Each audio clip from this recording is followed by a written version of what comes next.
वाल्मिक कराड यांनी ज्या दिवशी सरेंडर केलं होतं, त्या दिवशी पुण्यात सी-आय-डीच्या कार्यालयामध्ये ज्या गाडीतून वाल्मिक कराड आले होते, त्यांची ही गाडी आहे. केज पोलीस स्टेशननी ही गाडी आता ताब्यात घेतली आहे.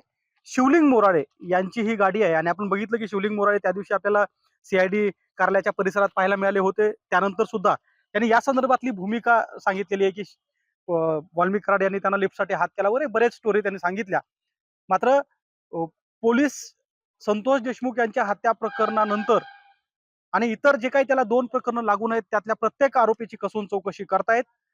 म्हणूनच त्याच चौकशीचा एक भाग म्हणून वाल्मिक कराड हे ज्या गाडीतून सी-आय-डीच्या कार्यालयात आले होते, ती गाडी आता या ठिकाणी अगदी झाकून ठेवली आहे. म्हणजे हा जो परिसर आहे केज पोलीस स्टेशनचा तो जप्त केलेल्या वाहनांचा परिसर आहे जिथे ठेवले जातात आणि तिथेच ही गाडी सुद्धा ठेवण्यात आलेली आहे. या गाडीला आता अगदी कव्हर झाकून ही गाडी आपल्याला केज पोलीस स्टेशनमध्ये पाहायला मिळते.